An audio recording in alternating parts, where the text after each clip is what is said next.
शंका समाधान। मान सागर जी महाराज की, परम पूज्य मुनि श्री विराट सागर जी महाराज की, सिद्ध चक्र महामंडल विधान की। शंका समाधान का यह सत्र हम प्रारंभ कर रहे हैं। पूज्य गुरुवर और मुनि संघ के श्री चरणों में नमोस्तु निवेदित करते हुए एक बार सभी लोग हाथ जोड़ेंगे और पूज्य मुनि श्री के श्री चरणों में नमोस्तु निवेदित करेंगे।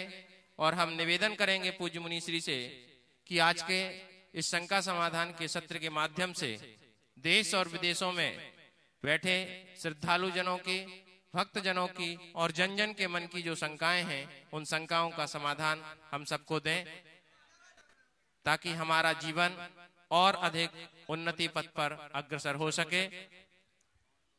हे गुरुवर, नमोस्तु नमोस्तु नमोस्तु। आज के शंका समाधान के प्रथम प्रश्नकर्ता के रूप में मैं बुला रहा हूं श्री विकास पूजा जी कासलीवाल इंदौर, और तैयार रहेंगी श्रीमती रुचि गोधा इंदौर। ओम कहाँ है? विकास पूजा जी कासलीवाल इंदौर नहीं है। श्रीमती रुचि गोधा जी इंदौर, जल्दी। और जिसका नाम बोला जा रहा है वो अपने स्थान पर खड़े हो जाएं, और इसके बाद तैयार रहेंगे श्रीमान मुकेश जी पाटौदी इंदौर गुणायतन दृष्टि, और तैयार रहेंगे मास्टर समय जैन महू। नमोस्तु महाराश्री। महाराश्री, कोई व्यक्ति हर तरह के धार्मिक अनुष्ठान, पूजा, व्रत, जप, आरदान, दान देता है, उसका प्रभाव देखने को नहीं मिलता, यानी सामान्य व्यक्ति की तरह उसमें राग, द्वेष, मोह देखने को मिलता है। तो क्या महाराज जी ऐसे व्यक्ति को कैसा फल मिलेगा? कुछ लोग कहते हैं कि इसका कुछ फल मिलने वाला नहीं है। देखिए, धर्म ध्यान करने का फल तो मिलता है, निष्फल नहीं होता। हाँ, वांछित फल जैसा हमें चाहिए वैसा मिले, ये कोई जरूरी नहीं। आपने कहा है कि धार्मिक क्रिया करने के उपरांत भी राग द्वेष मोह करता है, तो उसका क्या फल मिलेगा? राग द्वेष मोह का तो बुरा फल मिलेगा, लेकिन जितनी देर धार्मिक क्रियाएं कर रहा है उतनी देर तो कम से कम अच्छा होगा। एक ने कहा, महाराज जी मेरे पिताजी डेली मंदिर में 3 घंटे देते हैं और घर आकर के इतना हल्ला मचाते हैं कि तूफान मच जाता है। महाराज इनकी पूजा करने का क्या फ़ायदा, इनको पूजा करना चाहिए। हमने कहा भगवान से प्रार्थना करो कि 3 घंटे की जगह 10 घंटे पूजा करे। 3 घंटे की जगह 10 घंटे पूजा करे। बोला महाराज क्यों? बोले जितनी देर मंदिर में रहेंगे उतनी देर तो शांति रहेगी, ये फायदा है। श्री मास्टर समय जैन महू, और तैयार रहेंगे हीरालाल जी गंगवाल गुवाहाटी। नमोस्तु नमोस्तु नमोस्तु। मेरा यह प्रश्न है कि अगर हम आगे देखकर चलते हैं तो नीचे चींटियां मरती है, और अगर हम नीचे देखकर चलते हैं तो हम मरते, तो हम क्या करें महाराज जी?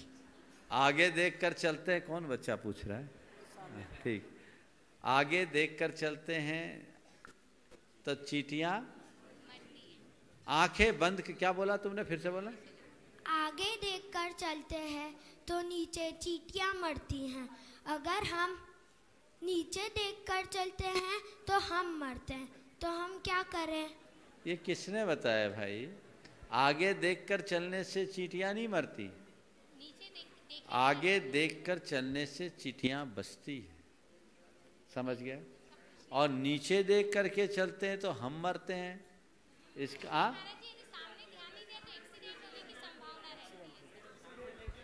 यदि हम सामने देखकर नहीं चलते हैं तो एक्सीडेंट होने की संभावना होती तो है। वो बता दिया ना, वो तो नीचे देख लिया। वाक्य को थोड़ा संशोधित करो, है ना?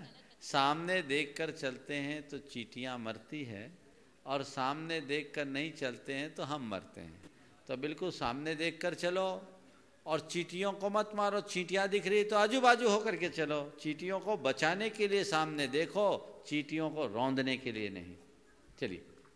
हीरालाल जी गंगवाल। श्रीमती हीरा देवी जी गंगवाल गुवाहाटी, और तैयार रहेंगे जुगल जी पाटनी, विधान संयोजक हैं।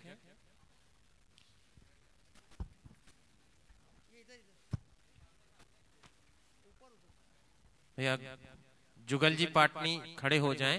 नमोस्तु महाराज जी, पूरी गुवाहाटी समाज की ओर से आपको नमोस्तु नमोस्तु नमोस्तु। महाराज श्री गुवाहाटी समाज आपके चरणों की प्यासी है। महाराज श्री, अशुभ कर्मों की उदीर्णा कैसे होती है?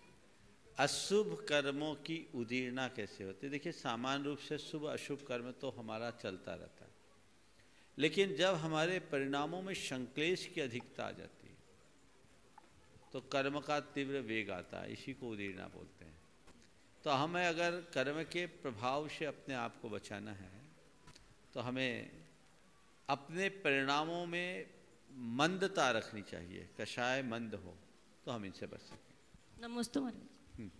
श्री जुगल जी पाटनी विधान संयोजक और तैयार रहेंगे श्री राजप्रकाश जी पहाड़िया महामंत्री सिद्ध क्षेत्र 52 गजा। मेरा प्रश्न है, आहारचर्या के दौरान श्रावक द्वारा भोजन जब दिया जाता है तो साधुजन द्वारा किसी भी सौगंध या उसको वो देते हैं, तो उस समय श्रावक बिना सोचे समझे आहार देने के लिए कुछ भी बोल देता है। इसके पश्चात मालूम पड़ता है कि जो सौगंध या कसम ली थी वो उन्होंने त्याग दी है, तो ये कहाँ तक सही है? देखो, साधु आहार ले रहा है, आप आहार दे रहे हैं, तो आपके और साधु के बीच का एक अनुबंध है। आप किसी दुकान में जाते हैं, कोई चीज आपको लेनी होती है, दुकानदार उसका भाव बताता है और ग्राहक उसमें स्वतंत्र रहता है, माल ले चाहे नहीं ले। वो ये तो नहीं बोल रहा है कि तुमको जबरदस्ती लेना ही पड़ेगा। हमारा ये माल है और ये दाम है, पोसाए तो एक्सेप्ट करो, नहीं पोसाए तो दूसरी दुकान जाओ। नहीं, एक्सेप्ट तो कर लेता है। सुनो तो बता रहा हूं, वही बता रहा हूं भाई, पोसाए तो लो, नहीं पोसाए तो दूसरी दुकान तुम जानो, हमारा माल सुरक्षित। तो हर साधु की अपनी एक चर्या होती है। हालांकि मैं तो कभी किसी को नियम देता नहीं, गुरुदेव भी नहीं देते। गुरुदेव से किसी ने पूछा, आप चाहे जिससे आहार ले लेते महाराज, कुछ नियम नहीं देते? तो गुरुदेव ने बहुत अच्छी बात की कि मुझे 2-4 बार आहार देने वाला घर छोड़ने को तैयार हो जाता तो मैं क्या छुड़ाऊं। तो ये अपना अपना सोच है, हम कभी किसी को नियम नहीं देते, लेकिन मैंने देखा है कि हमारे संपर्क में आने वाले लोग बहुत नियम लेते हैं।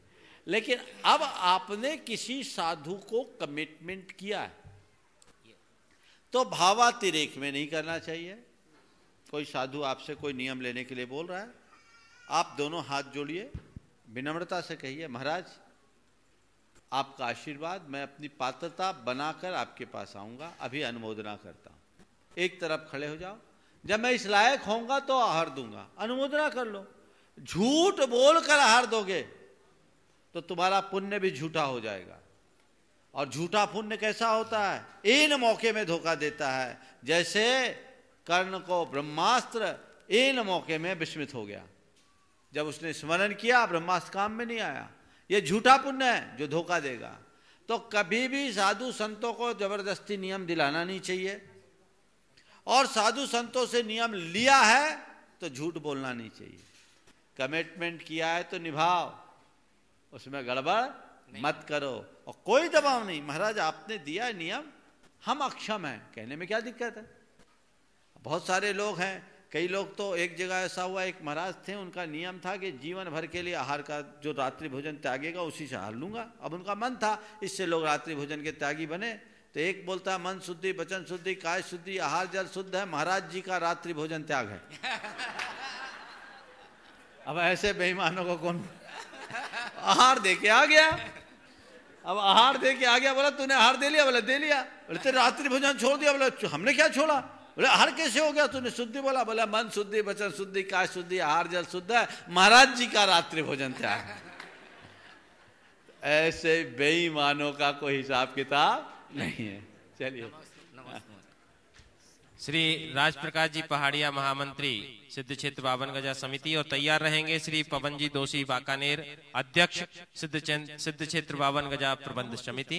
नमस्तु कर दो, नमस्तु कर दो, नमस्तु कर दो। गुरुदेव, गुरु के सामने प्रश्न पूछने की आज तक हिम्मत नहीं हुई, आज एक मौका मिला। स्पेशल ऑफर है, बोलो। तो पहला प्रश्न तो मेरा ये, 2 प्रश्न पूछना चाहता हूँ एक साथ। चलो। श्रद्धा, आस्था और विश्वास में क्या कोई प्रश्न, क्या कोई शंका होती है कभी? हाँ, और दूसरा ये है कि श्रद्धा और आस्था और विश्वास के बाद चमत्कार निकलता गुरुदेव। आपका मैंने एक बार यहाँ उत्तर सुना था, काम करते हुए भी आपने कहा कि मैं चमत्कार में विश्वास नहीं करता, पर एक आध बार मैंने चमत्कार होते हुए देखा। पर गुरुदेव, हम लोग जो श्रद्धा और आस्था विश्वास वाले हैं या जितने श्रावक हैं, हम तो चमत्कार होते हुए रोज देखते हैं। और हम लोग बिना चमत्कार के इतने सारी संख्या जो आती है, हम श्रावक बड़े चालाक हैं, तो बिना चमत्कार के तो ये भीड़ होती नहीं गुरुदेव। मेरा सिर्फ यह सवाल यह है गुरुदेव कि क्या आप ऊपर बैठे, हम नीचे बैठे हैं, किंतु जब आप कभी श्रावक रहे होंगे तो तब तो आपने चमत्कार देखा होगा कि नहीं देखा, हम भी, मेरा प्रश्न ये छोटा। सुनो, चमत्कार देखा नहीं, चमत्कार का अनुभव भी किया है। और चमत्कार का अनुभव नहीं किया, चमत्कृत हुआ हूँ। क्या चमत्कार?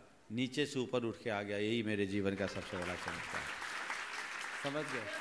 नीचे था, ऊपर उठ के आ गया। मैं इस चमत्कार पर विश्वास करता हूँ। यह है चैतन्य चमत्कार। यही जीवन का चमत्कार है जो हमें अंदर से चमत्कृत कर दे। आपने श्रद्धा, आस्था और विश्वास, इन तीनों में अंतर पूछा है तो तीनों एक ही परिवार के सदस्य, लेकिन थोड़ा अंतर है। अगर हम इन्हें दूसरे शब्दों में कहें, श्रद्धा क्या है, आस्था क्या है, विश्वास क्या है, इन तीनों को अगर हम देखें तो बस इतना समझ लीजिए, पत्थर में भगवान को देखना श्रद्धा है। पत्थर में भगवान को ढूंढना श्रद्धा है, और बीज बोकर पेड़ की कल्पना करना आस्था है। पत्थर में भगवान को ढूंढना श्रद्धा है, धरती में बीज डालकर पेड़ की कल्पना करना आस्था है, और बीज में पुनर्पुनर बीज फलीभूत हो जाए ये विश्वास है। श्री पवनजी दोषी, अध्यक्ष सिद्ध क्षेत्र 52 गजा प्रबंध कारिणी समिति, और इसके बाद तैयार रहेंगे प्रोफेसर यश सेठी बड़वानी। महाराज जी के चरणों में त्रिकाल नमोस्तु नमोस्तु नमोस्तु। 1 से 5 मंडल तक लगत हो गए हैं। प्रश्न करता हूँ कि मंडल विधान की लगत चल रहा है। प्रश्न हमारे पास के आगे के मंडल विधानों ने प्रश्न कर दिए है। आज 5वां नंबर मेरा आया है। अच्छा, पहला वो था लगत 5 हो गए। ये सब मंडल ही चल रहा था क्या? पहले मंडल पे ये थे। चलो चलो आप प्रश्न करो, प्रश्न करो। चलिए ठीक है। महाराज जी, हम जो पूजा कर रहे हैं, यंत्र के अंदर अक्षर लिखे हुए हैं, स्वर व्यंजन लिखे हैं, और वो कुछ बीज अक्षर लिखे हैं, कुछ बीजाक्षर लिखे हैं, स्वर व्यंजन के पूरे लिखे गए हैं। इसका मतलब क्या है? इनकी शक्ति क्या ऊर्ध्ववर्धक है या क्या कार्य करते हैं? इनका पूरा विवरण आप बताइए। ये क्यों लिखे गए, इसका मतलब क्या है, और क्यों व्यवस्थित किए गए हैं? देखिए, आपने बहुत ही गंभीर बात पूछी है। अगर मैं पूरा डिटेल में बताऊं, थोड़ा बताओ महाराज, अच्छा लगेगा। तो करीब करीब 15 से 20 मिनट लग जाएंगे। सिद्ध चक्र की पूरी व्याख्या, और मैं करूंगा तो आपको मजा तब आएगा जब आपके पास कॉपी पेन हो। संक्षेप में मैं अभी व्यक्त करता हूं। थोड़ा मंडल मेरे सामने रखो, मंडल का चित्र, मांडना का चित्र। देखिए, ये जो सिद्ध चक्र है, मैंने प्रातः काल भी बोला था, यहां जो हम मंडल स्थापित कर रहे हैं, ये यंत्र है सिद्ध यंत्र। इस यंत्र में मुख्य रूप से मातृका मंत्रों की स्थापना है। मातृका मंत्र वो होते हैं जिससे सारे मंत्रों की रचना होती है, उसको मातृका बोलते हैं। माँ जननी है, और ये सारे स्वर और व्यंजन मिलकर के होते। हलाम चयो बिनार यस्तु, ये अपन बोलते हैं ना, तो ये पूरे स्वर और व्यंजन के समावेश से संपूर्ण मातृका होती है। आपने देखा, इसके पूर्वाधिक दिशाओं में आ से लेकर के ह तक की स्थापना है। आ से लेकर पूरे 16 स्वर्ग को बोलते हैं शक्ति, और ककार आदि 25 जो 5-5 के वर्ग है, और अंतस्थ और उष्मान, इनको बोलते हैं बीज। मंत्र शास्त्र में इनकी बड़ी गंभीर विवेचना है। सामान्य रूप से हम इन एक एक अक्षर को क बीज है, ख बीज है, ग बीज है, लेकिन ये किसके बीज हैं इसका भी वर्णन मिलता है, और हर बीज का अपना अपना अर्थ है। जैसे एक बीज हम धरती में बोते हैं, उससे विशाल वृक्ष विकसित हो जाता है, वैसे इन बीजों से अनेक रूप हमारे भीतर प्रकट होते हैं। मुझे दिखे तो मतलब चलो ठीक है। अब ये जो मंत्र है, इस सिद्ध चक्र में सभी मंत्रों का बीज अंकित है। आप देखिए, इसके सबसे बाहरी कोने में दिखा रहे हो क्या? जी महाराज दिख रहा है, तो दिखाओ भैया। ह्रीम, हाँ ये नहीं, एकदम बाहरी कोने में सबसे पहले ह्रीम बना हुआ है। ह्रीम बना, ह्रीम। और ये 3 वलय से वेष्टित है, 3 लाइनें, 3 वलय से वेष्टित है। बाहर दिखा, बाहर से, बाहर वाला। ऊर्ध्वाधोरयुतं सबिंदु सपरम ब्रह्मस्वरावेष्टितम वर्गापूरि दिग्गतांबुजदलम तत्सन्धितात्वान्वितम अंतःपत्ततटे सुनाहतयुतम कारसं वेष्टितं देवं ध्यायति यः समुक्ति सुभगो वैरीव कंठीरवः। ऊर्ध्वाधोरयुतम, ये सबके बीच में एक जो मंत्र है, उसके ऊपर और नीचे दोनों में र है। र को अग्नि बीज कहा है, शक्ति बीज कहा है। अग्नि जलाने का काम करती है, और अग्नि एकदम बीच में जो कि रम लिखा है ना, इसको रम नहीं बोलिएगा, रहरम, रहरम, रहरम, आधा र हा फिर र, हाँ और बिंदी, रहरम, इसको प्राय रम बोल देते हैं। ये रहरम है। ये वो बीज है जब हम लोग केवल ज्ञान कल्याण की क्रिया करते हैं, बहुत बढ़िया। तो तिलक दान के मंत्र में नाभि में हम जब तिलक करते हैं तो इसकी स्थापना करते हैं।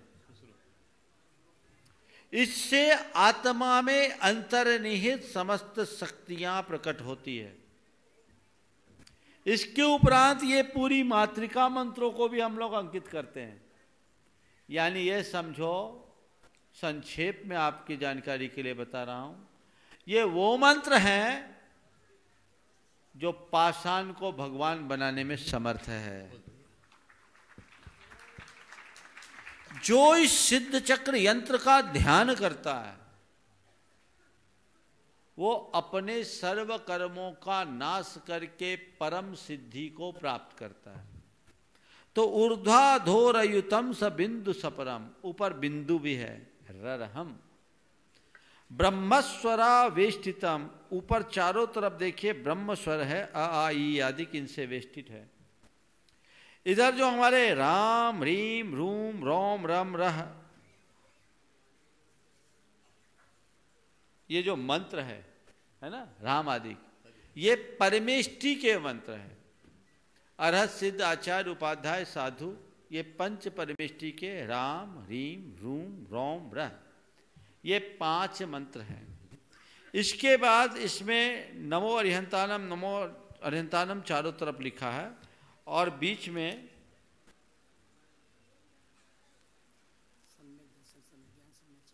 नमो आयरियानम स्वाहा नमो आयरी वज्रायनम, पंच परमेष्टि के पूरे मंत्र लिखे हैं।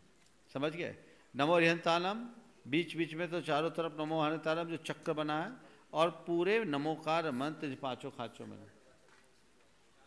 इनका एक सुझाव आया है, कल के प्रवचन में इसकी व्याख्या कर दूंगा तो ज़्यादा अच्छा होगा। मैं भी इसको देख के आऊँगा, चश्मा लेके आया नहीं, याद मुझे है नहीं, तो इसको कल तक के लिए रखता हूँ। आपने बात बहुत अच्छी पूछी है, और सिद्ध चक्र विधान आप लोग कर रहे हैं तो ये प्रासंगिक है। ये बात, इतनी बात कहूँगा, हमारे यहाँ मंडलों के ध्यान का अभ्यास छूट गया, जबकि मंत्र शास्त्र में और ध्यान शास्त्र में मंडलों के ध्यान का बड़ा विधान है। मंडलों के ध्यान के विधान को अगर आप समझना चाहते हैं तो जैन परंपरा के 2 ग्रंथ हैं, एक आचार्य राम सिंह का तत्वानुशासन और दूसरा है ज्ञानार्णव। उनमें विभिन्न मंत्रों मंडलों की बहुत सुंदर संरचना है, उनके ध्यान का विधान है और उसका फल भी है। कल देखें। बस हो गया। कल प्रोफेसर यश सेठी बड़वानी और तैयार रहेंगी श्रीमती शीला डोंडिया जी, जयपुर। नमोस्तु महाराज श्री, नमोस्तु नमोस्तु नमोस्तु महाराज श्री। महाराज श्री जिंदा रहने के लिए उतार चढ़ाव भी बहुत जरूरी है। जिंदा रहने के लिए उतार चढ़ाव भी बहुत जरूरी है, क्योंकि अगर ईसीजी रिपोर्ट में उतार चढ़ाव की लाइनें ना आए और सीधी लाइनें आ जाए तो उसका मतलब मौत होता है। महाराज जी, उतार के समय क्या करें कि पुनः चढ़ाव की उम्मीद जिंदा रहे, और चढ़ाव के समय क्या करें कि पुनः उतार की उम्मीद में मरते ना रहे। बहुत सुंदर। उतार के समय क्या करें कि पुनः चढ़ाव की उम्मीद जिंदा रहे, और चढ़ाव के समय क्या करें कि उतार की चिंता मन में न रहे। बस सीधी बात है। इस उतार और चढ़ाव को अपने जीवन का पाठ मान लो, और अगर हमने इसे अपना पाठ मान लिया, सब कुछ अपने आप हो जाएगा। जैसे ईसीजी की लाइन को हम देखते तो विचलित नहीं होते ना, कहते ये हमारा पाठ है। ऐसे ही हम अगर ये पाठ मान ले तो जीवन में सब स्थितियां स्वतः हो जाएगी। श्रीमती शीला डोंडिया जी जयपुर, और तैयार रहेंगी श्राविका रत्न श्रीमती सुशीला जी पाटनी, आर के परिवार किशनगढ़। नमोस्तु गुरुवर, नमोस्तु गुरुवर। हम यहाँ पर सिद्धों की आराधना कर रहे हैं, और सिद्ध हमारे 5 पदों में सबसे बड़े हैं, लेकिन उनके मूल गुण 8 है, और अर्यंत के 46, आचार्य के 36, और उपाध्याय के 25, और साधु के 28। तो ऐसा क्यों? देखो, यथार्थता देखा जाए तो सिद्धों के अनंत मूल गुण है, 8 नहीं। पर हम लोग होशियार हैं। अब अनंत को कौन गिने, तो 8 गिन लो। तो 8 कर्म हमको दिखते थे, उन 8 कर्म के अभाव में जो 8 आ गए उनको हमने पकड़ लिया, बोले इस 8 में सब समाहित हो गए। तो ये बाकी साधु के गुण 28 हैं, उपाध्याय के 25 है, आचार्य के 36 है, तो हमें देखने में आते हैं। अनंत के भी 46 गुण हमें देखने में आ जाते हैं। यद्यपि ये बालबोध के लिए है, क्योंकि 46 मूल गुण केवल तीर्थंकरों के होते हैं। बाकी देखा जाए तो अनंत चतुष्टय ही अरहंतों के मूल गुणों में। श्राविका श्रीमती सुशीला जी पाटनी और आर के परिवार किशनगढ़, और तैयार रहेंगी ब्रह्मचारिणी विजय लक्ष्मी जी दीदी इंदौर। नमोस्तु महाराज श्री। महाराज जी, पंच परमेष्ठी भगवान होते हैं। आजकल क्या है कि हथेलियों में मेहंदी लगाते हैं, तो पूरे पंच परमेष्ठी अरण सिद्ध आचार्य उपाध्याय कई गुरुओं के चित्र ऐसे मानते हैं, जबकि शुभम चक्रवर्ती ने एक नमोकार मंत्र का वो पानी में करा तो उसे पेट से मिटा दिया। और हम लोग इस हाथ से कितने काम करते हैं, गंदे संदे सब। तो ऐसा क्यों करते हैं महाराज जी? ऐसा होने लगा है क्या? ऐसे होता है बहुत बार, गलत। और व्हाट्सएप पे आती है फोटो में। ये विशुद्धतया असाधना है, इस तरह से कार्य नहीं करना चाहिए। हाँ, कई जगह ऐसी व्यवस्थाएं दी जाती है, जब आप लोग सकलीकरण आदि की क्रिया, खुशर पुशर नहीं, सकलीकरण आदि की क्रियाएं करते हैं, तो विभिन्न उंगलियों में आप स्थापना करते हैं, पर लिखते नहीं हैं, कल्पना करते हैं। राम बीज, ह्रीम बीज आप लोग करते हैं ना, तो वो एक कल्पना करके उनकी शक्तियों को अपने भीतर समाहित करना तो समझ में आता है, लेकिन इस तरह की रचनाएं करना ठीक नहीं। नमस्ते महाराज। ब्रह्मचारिणी दीदी विजय लक्ष्मी जी इंदौर, जो कि पूर्व एडीएम है और पूज्य आचार्य भगवान की प्रेरणा से हथकरघा के लिए कार्यरत हैं और हथकरघा की सेवा में अपना कर रही हैं, ऐसी ब्रह्मचारिणी विजय लक्ष्मी जी दीदी। और भारत बचाओ, इंडिया हटाओ, भारत लाओ, है ना। हाँ। और भारत लाओ क्या, भारत बचाओ, और हम अपने आप को बचाने के अभियान में पूरी जोर से लगी हैं। मैं चाहूंगा एक बार जोरदार करतल ध्वनि के माध्यम से हम इनके उस अभियान की अनुमोदना करें। विजय लक्ष्मी दीदी, और तैयार रहेंगी श्रीमती चंद्रकला जी पाटनी। नमोस्तु महर्षि, नमोस्तु नमोस्तु नमोस्तु। महर्षि, प्रश्न पूछने से पहले हमारा भैया से एक निवेदन है। भैया, इतना बड़ा प्रोजेक्ट है, उसका कम से कम आप नाम तो सही याद कर लो। यही बात है। उस अभियान का नाम है भारत बने भारत, और आजकल बड़ी द्रुत गति से चल रहा है। बहुत सुंदर। उसमें महर्षि आपका भी आशीर्वाद शामिल है। हाँ। महर्षि, आचार्य ने मुझे आदेश जब किया बाहर आ जाओ, यानी सरकार से बाहर आ जाओ, तो मुझे अंदाज नहीं था कि इतना पुण्य मेरे लिए तैयार खड़ा हुआ है। लेकिन जब से मैं उस संसार को छोड़ के इधर आई हूं, अपूर्व अपूर्व, तो आज मुझे मीरा की 4 पंक्तियां बड़ी याद आ रही हैं सुबह से। का करेगी कुल की कहानी, का करेगो कोई, का करेगी कुल की कहानी, का करेगो कोई, संतन ढिग बैठी बैठी लोक लाज खोई। बहुत सुंदर। असुअन जल सींची सींची प्रेम बेली बोई, अब तो बैल फैल गई आनंद फल हुई। बहुत सुंदर। महर्षि, ये धारणा है, व्यक्ति सेवानिवृत्ति लेने से बड़े घबराते हैं और सेवानिवृत्ति का दिन आ जाए तो उनको लगता है जैसे मृत्यु का दिन आ गया है। अब हम क्या करेंगे? बोर होते हैं, कोई शेयर बाजार में चला जाता है, कोई फिर से नौकरी ढूंढता है। सवाल कर लो जल्दी से। हाँ सवाल, हाँ अपनी बात कर। सवाल महर्षि ये है कि इतना अपूर्व पुण्य यहाँ बिखरा पड़ा है, इसके बावजूद भी लोग यहाँ ना आकर के, मतलब जितने लोगों को आना चाहिए, बहुत लोग आए हैं, बहुत लोग आए, फिर भी जिनको आना चाहिए अभी वो बहुत सारे बाहर हैं। तो क्यों उन्हें ये बात समझ में नहीं आती कि यहाँ मनोरंजन के साथ साथ केवल मनोरंजन नहीं है, केवल सुख नहीं है, सुख के साथ तो दुख जुड़ा हुआ है, लेकिन यहाँ इतना आनंद बिखरा पड़ा हुआ है। मुझे करुणा आती है ऐसे लोगों पर जो सेवानिवृत्ति के बाद भी दूसरी चीजों में घुसे हुए हैं। कैसे उन्हें हम यहाँ तक लाएं, इस बारे में आप कुछ। देखिए, सबसे पहले तो बहन जी जिस अभियान में लगी है, भारत बने भारत, हम सबका दायित्व है कि गुरुदेव के मिशन को ये आगे बढ़ाने में महत्वपूर्ण भूमिका निभा रही है। हम लोग उसे आगे बढ़ाएं।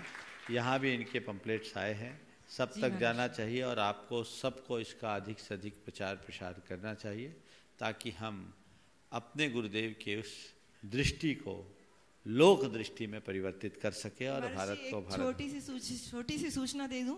इस अभियान के प्रभाव से कुछ बदलाव, जो बड़े बदलाव आए हैं, वो मैं आपके सामने रखना चाहती हूँ ताकि सबका भाव बने। हाँ। सबसे पहले तो कि एक भारत नाम की फिल्म आ गई है, बहुत सुंदर, जो अभी मार्च में शायद प्रदर्शित होने वाली है। दूसरा जो सबसे बड़ा प्रभाव आया, मोदी जी ने अपने मन की बात को महर्षि भारत के मन की बात ये शीर्षक दे दिया है, क्योंकि ये घोषित रूप से शायद कभी सामने नहीं आएगा कि ये इस अभियान का प्रभाव है, लेकिन मैं जानती हूँ प्रधानमंत्री जी के कार्यालय में इस अभियान के लाखों पत्र पहुंच चुके हैं और करोड़ों पहुंचने वाले हैं आप सबके सहयोग से। महर्षि, एक अभी टीवी चैनल आया जिसका नाम रखा गया है रिपब्लिक भारत, और अभी अभी मोदी जी के हाथों से जिसका उद्घाटन हुआ, देश की सर्वाधिक गतिशील ट्रेन, गति वाली ट्रेन 18, उसका नाम है वंदे भारत। बहुत सुंदर। और अभी जाने ऐसे कितने बदलाव आने वाले हैं। एक कोपरगांव में जंगली आश्रम है जिसकी 40 देशों में शाखाएं हैं और ज्यादातर अंग्रेजी माध्यम के विद्यालयों में प्रार्थना होती है जिसकी पहली लाइन होती है, इंडिया इज माई कंट्री। हम जिन जिन अंग्रेजी माध्यम के विद्यालयों में गए उन्होंने इस लाइन को बदलकर महर्षि कर दिया है, भारत इज माई कंट्री। बहुत सुंदर। ओम, बहुत अच्छा काम आप कर रही हैं और ये एक अभियान के प्रयास है, बात बिल्कुल सही है। हम शुरुआत करेंगे तो परिणाम जरूर आएंगे, आप लोग भी इसको आगे बढ़ाएं। आपने पूछा बाकी लोग सेवानिवृत्ति के बाद अपनी दिशा क्यों नहीं मोड़ते, क्या करें? लोग टायर्ड हो जाते हैं, रिटायर होने का नाम नहीं लेते। और एक बात और भी मैं समझता हूँ, सारे मरीज एक साथ अस्पताल में आ जाएं ये भी ठीक नहीं है, कुछ व्यवस्था बनी पर अस्पतालों में तो बड़ी भीड़ है महाराज जी, बिल्कुल बड़ी भीड़ है। ओ आगे अगला नाम श्रीमती चंद्रकला जी पाटनी, और तैयार रहेंगे श्री प्रदीप जी जैन सागर, ट्रस्टी गुणायतन। नमस्ते महाराज श्री, जीवन एक बड़ा विरोधाभास दिखता है। पूजा राम की करते हैं और काम रावण का करते हैं, तो ऐसा क्यों? बहुत अच्छी बात कही आपने। पूजा राम की, काम रावण का। लोगों के साथ ये चीज़ें दिखती है, सबके साथ हम होते कुछ हैं, दिखाते कुछ हैं। वस्तुतः ये सब तब तक चलता है जब तक हमारी सारी क्रियाएं सतही स्तर पर होती। जो व्यक्ति आंतरिक स्तर पर इन क्रियाओं से जुड़ जाता है उनके साथ ऐसी कोई दुविधाएं नहीं होती। हमें इस विरोधाभास को ख़त्म करना चाहिए। मुझे गांधी जी की एक उक्ति याद आ रही है। गांधी जी ने एक बार बहुत गहरी बात कही, जो लोग मेरी जय बोलते हैं और विदेशी वस्त्र पहनते हैं। जो लोग मेरी जय बोलते हैं और विदेशी वस्त्र पहनते हैं, वे मुझे गाली दें तो ज़्यादा अच्छा है। बहुत चिंतनीय बात। हम एक तरफ भगवान की पूजा करते हैं और दूसरी तरफ पाप के कार्य को समर्थन देते हैं। इससे अच्छा है कि हम भगवान की पूजा न करें। हालांकि मैं पूजा न करने की बात नहीं कहूँगा, मैं तो यही कहूँगा कि पूजा को सार्थक करो। 2 प्रश्न आप सबसे पूछता हूँ। आप अपने आप को धर्मी मानते हो या पापी? आप धर्मी हो ना? धर्मी हो, एक संकल्प लो, पाप करना बंद कर दो। क्या करो?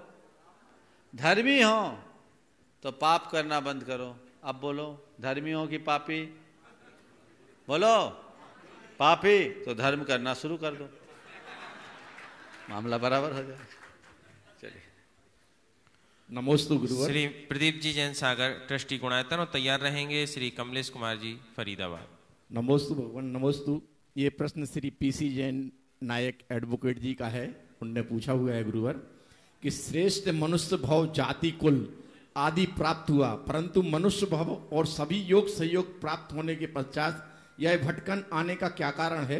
ये भाव किस प्रकार के साथ में उदय में आकर भटकन पैदा करा रहे हैं? भावों में कौन सी कमी रह गई थी? गुरुवर कृपया इस जिज्ञासा का समाधान करें। योग होना और प्रयोग होना बड़ा अंतर है। योग तो मिल जाता है, हम प्रयोग कहाँ कर पाते हैं। हम योग का सही प्रयोग करने की कोशिश करें। यदि हम योग का प्रयोग करेंगे तो भटकन नहीं होगी। अच्छे योग मिलते हैं, लेकिन हमारी बुद्धि जब तक उसके साथ नहीं जुड़ती, हम उसका प्रयोग नहीं कर पाते। भटकन का मूल कारण यही है कि कहीं न कहीं हमारा प्रमाद है। हालांकि कई लोग इसे अपने कर्म की परिणति मान करके टाल देते हैं, लेकिन इस प्रमाद को केवल कर्म की परिणति मान करके टालना ठीक नहीं। अपने स्तर का जितना पुरुषार्थ हमसे बन सकता उतना तो करे। जो हम कर सकते हैं उतनी शुरुआत तो करें। धर्म के क्षेत्र में धीमी शुरुआत भी बहुत बड़ा परिणाम देती है। नमोस्तु भगवान, नमोस्तु। श्री कमलेश कुमार जी फरीदाबाद, जो कि गुणायतन और श्री सेवायतन का मुखपत्र तीर्थेश पत्रिका निकलती है, उसके संपादक हैं श्री कमलेश कुमार जी, और गुणायतन के ट्रस्टी हैं। और तैयार रहेंगे श्री मुकेश जी कीर्ति जैन, मेट्रो दिल्ली। नमोस्तु महाराज श्री, नमोस्तु महाराज श्री, नमोस्तु महाराज श्री। महाराज श्री, गत वर्षों के कुछ अनुभव के हिसाब से मैं अपनी व्यथा व्यक्त करने की प्रयास कर रहा हूँ।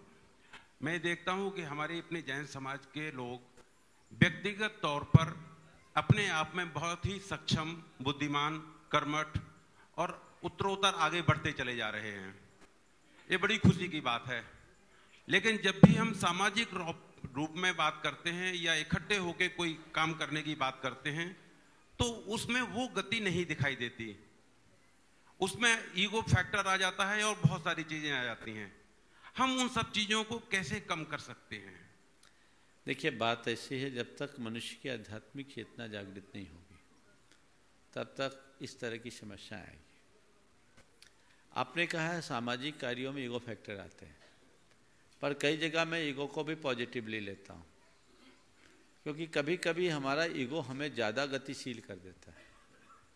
अगर किसी को थोड़ा सा आ जाए तो अब तो करना ही है, नहीं करने वाला भी कर लेता है।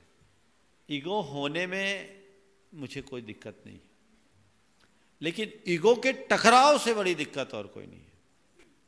लोगों में ईगो होता है, नाम, पद, चाह सबके मन में होती है।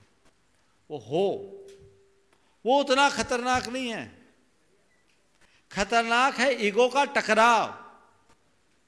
लोगों में वो टकराव उत्पन्न न हो, ऐसी कोशिश करनी चाहिए। नमोस्तु महाराज जी, नमोस्तु महाराज। हाँ, श्री मुकेश कीर्ति जैन, मेट्रो दिल्ली, और तैयार रहेंगे पंडित कोमल चंद जी शास्त्री, कोटा।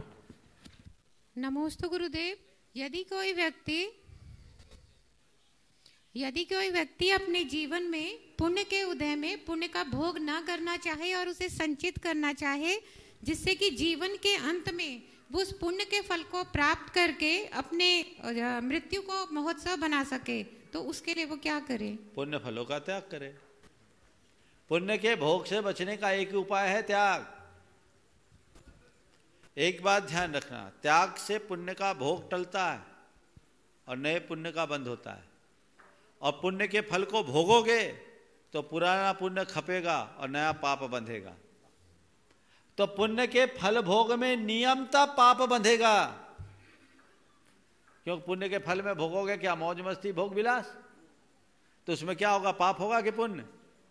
तो पुण्य के फल भोग में पाप है और पुण्य के फल के त्याग में नया पुण्य है। जीवन की सुरक्षा उसी में है।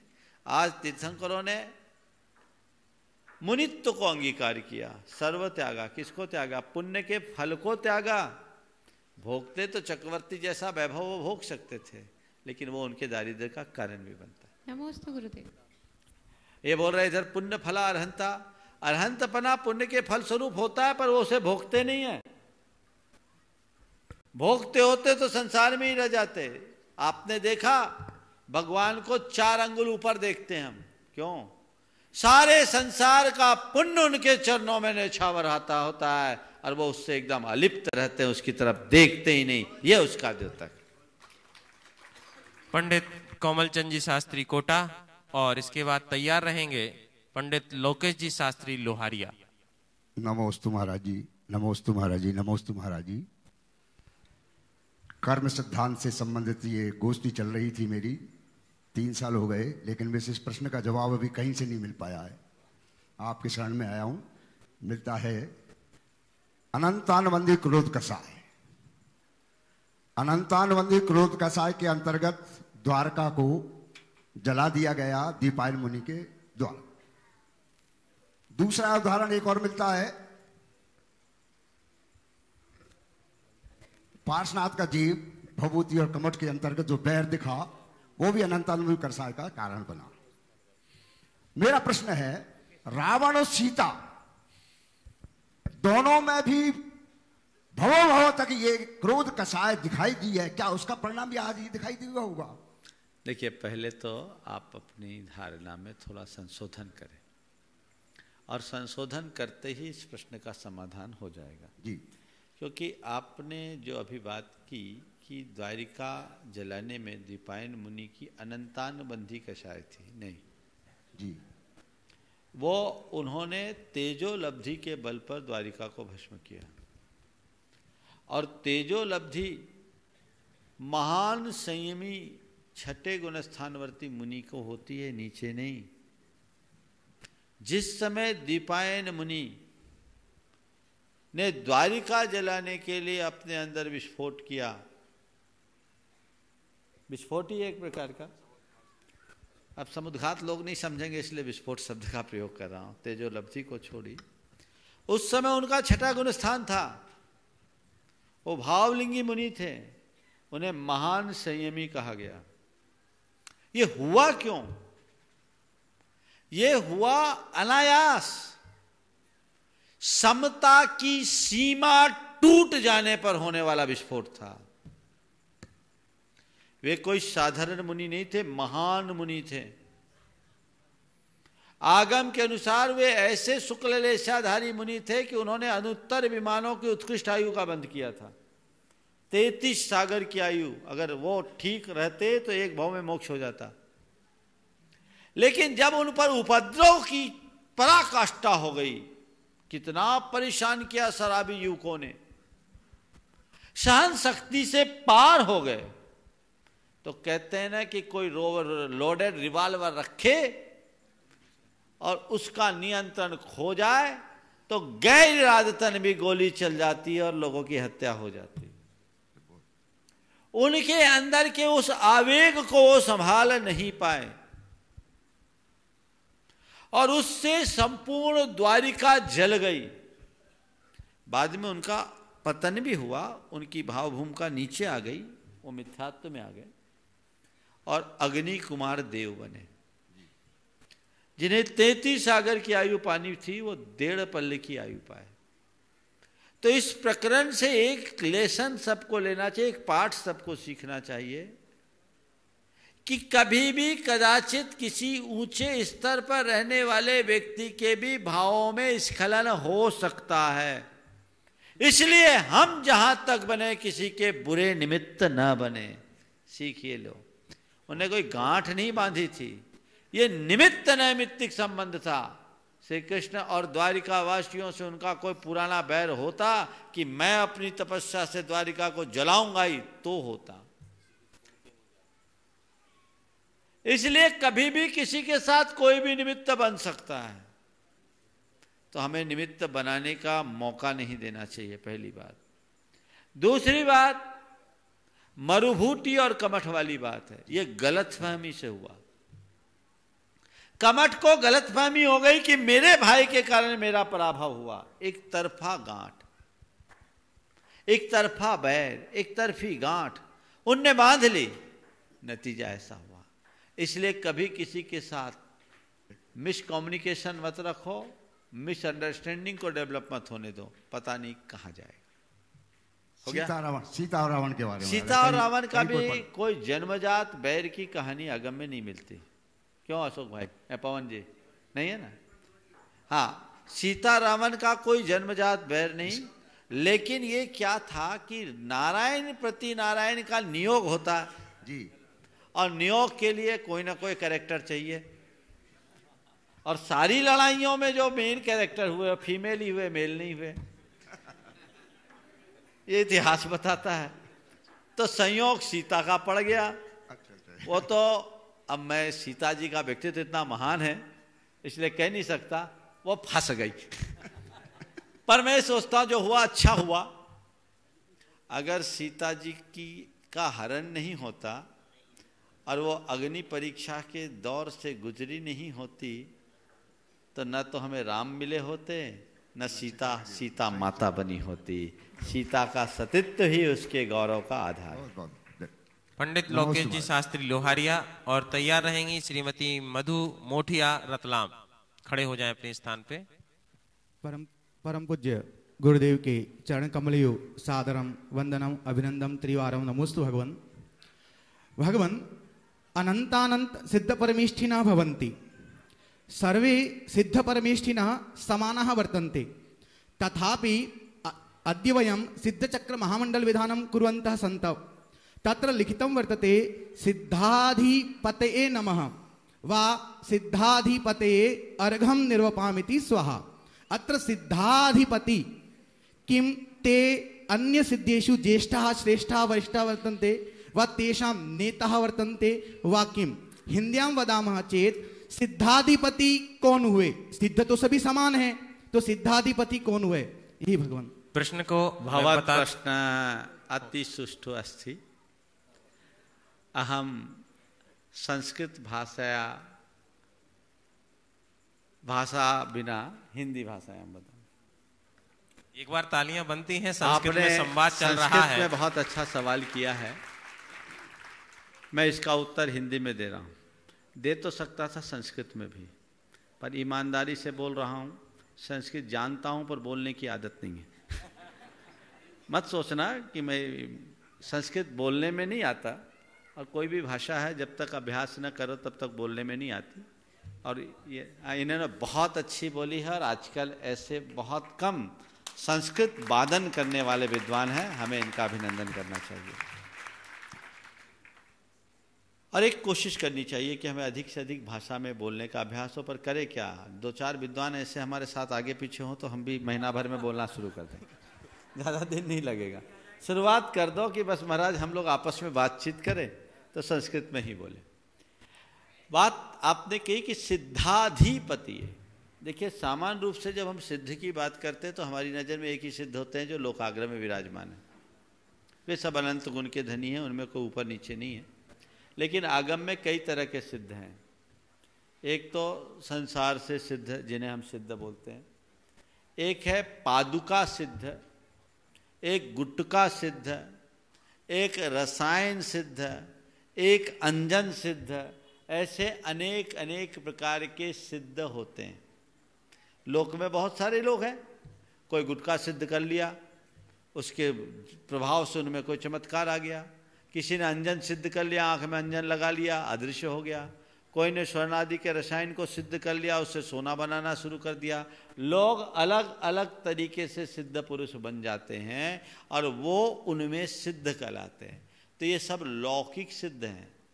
तो जो लौकिक सिद्धों के भी अधिपति हैं, यानी लौकिक सिद्ध भी जिनकी आराधना करते हैं, ऐसे सिद्धाधिपति की मैं वंदना करता हूँ। नमोस्तु भगवान।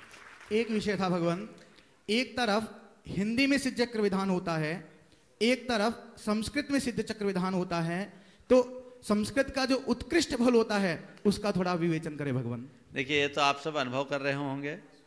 मैं आप ही लोगों से पूछता हूँ, आप विद्वज्जनों से भी और यहाँ उपस्थित श्रद्धालु जनों से भी, विद्वानों को तो फिर भी संस्कृत आती है, श्रद्धालु जनों से पहले पूछूंगा, तुमने इतने सिद्ध चक्र विधान किए, उसमें और इसमें क्या अंतर आया, बताओ।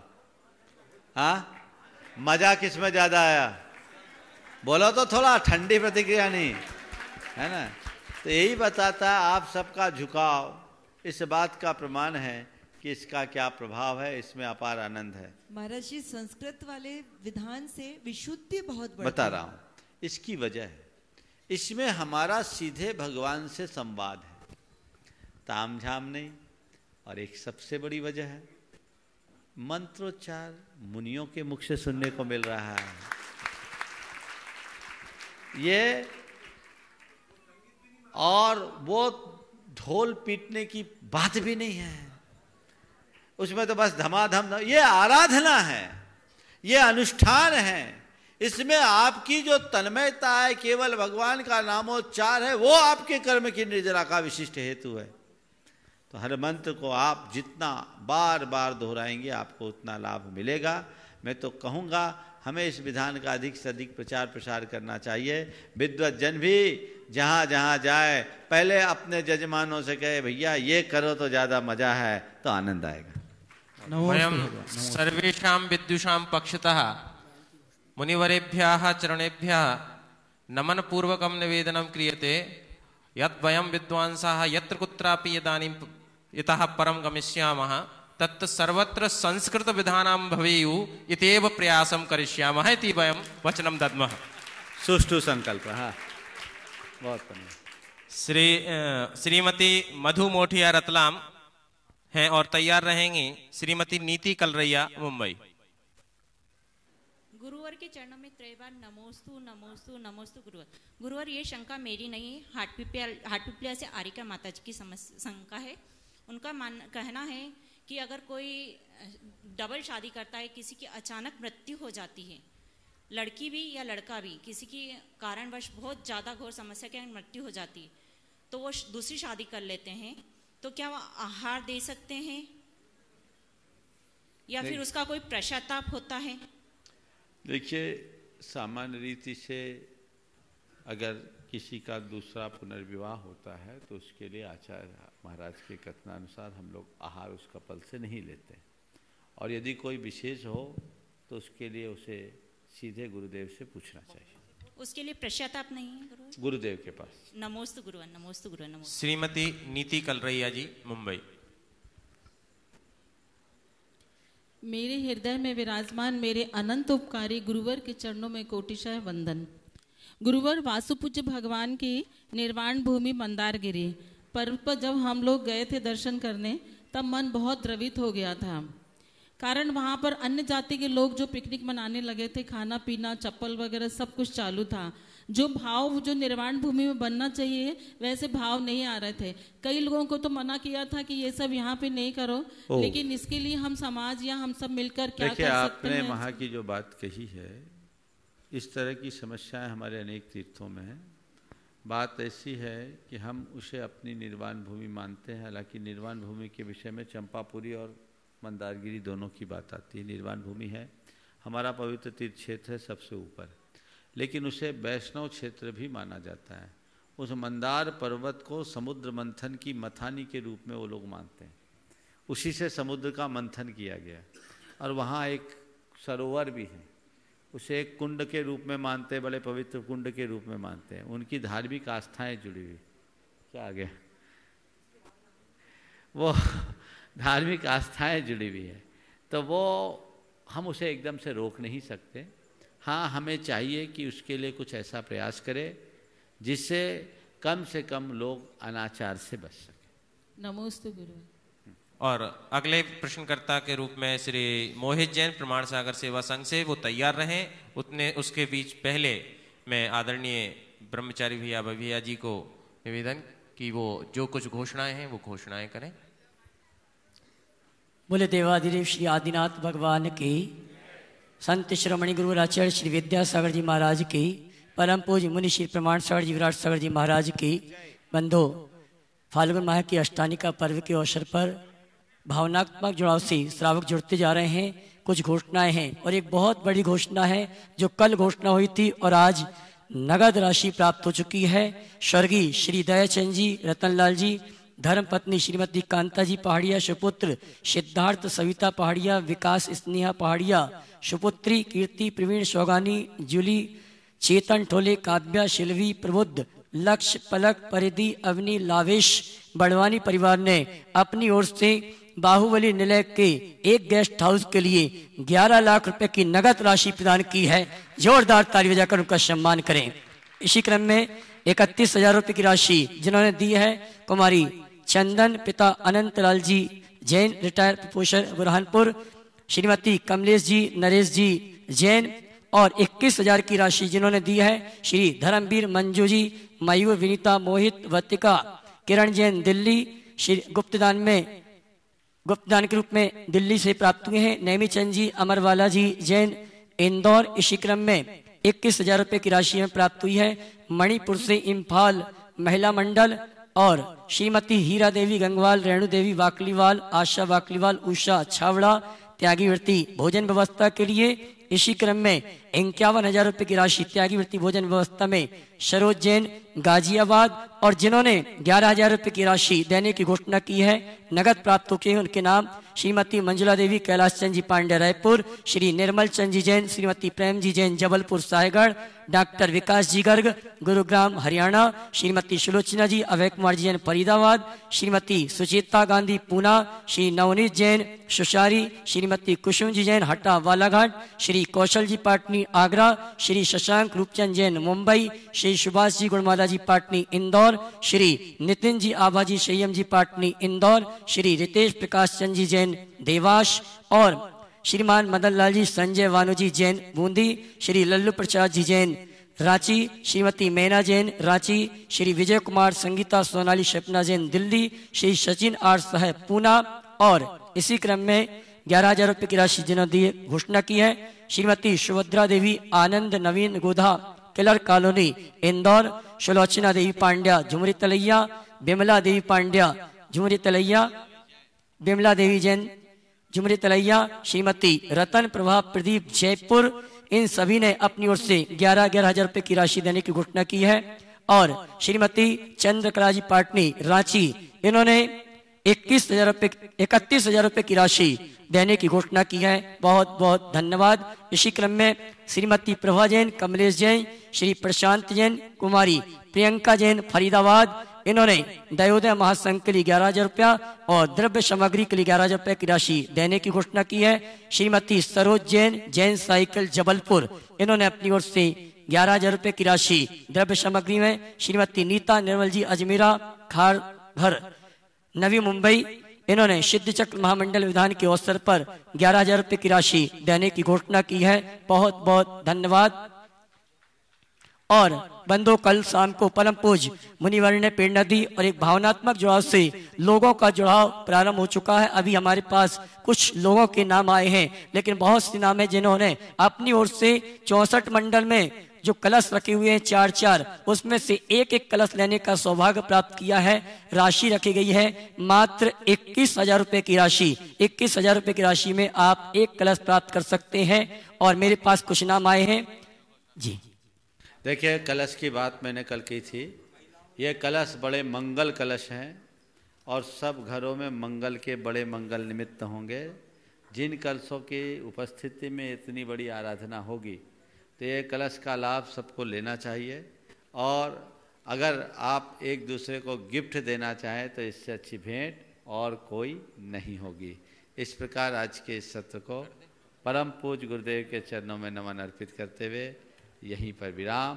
बोलिए परम पूज्य आचार्य गुरुवर श्री विद्यासागर जी महाराज की परम पूज्य मुनि श्री प्रमाण सागर जी महाराज की।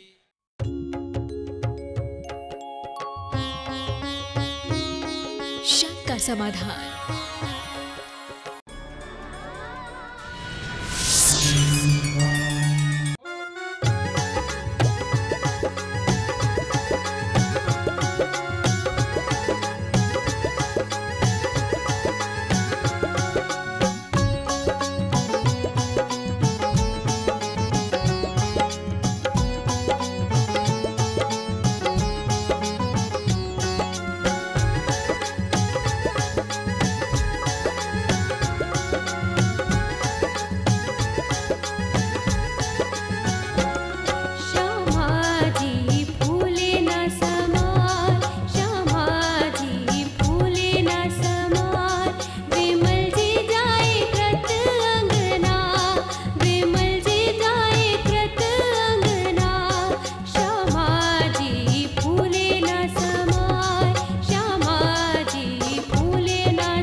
कुछ ही दिनों के लिए खुला है किस्मत का दरवाजा। अगर है अपने सुरों पर भरोसा तो देर किस बात की। संत शिरोमणि आचार्य श्री विद्यासागर जी महाराज के श्री चरणों में समर्पित सुर विद्या, सुरों को समर्पित एक संगीतमय साधना में जल्दी कीजिए अपना रजिस्ट्रेशन, क्योंकि रजिस्ट्रेशन की अंतिम तारीख है 15 मार्च। सुर विद्या में रजिस्ट्रेशन करने के लिए आप अपना 2 मिनट का वीडियो जिसमें कोई भी म्यूजिक ना हो हमारी वेबसाइट www.jinvanichannel.com एवं www.survidya.com पर अपलोड करें या अपना वीडियो व्हाट्सएप नंबर 7500077777 पर भी सेंड कर सकते हैं। अधिक जानकारी के लिए कॉल करें 7500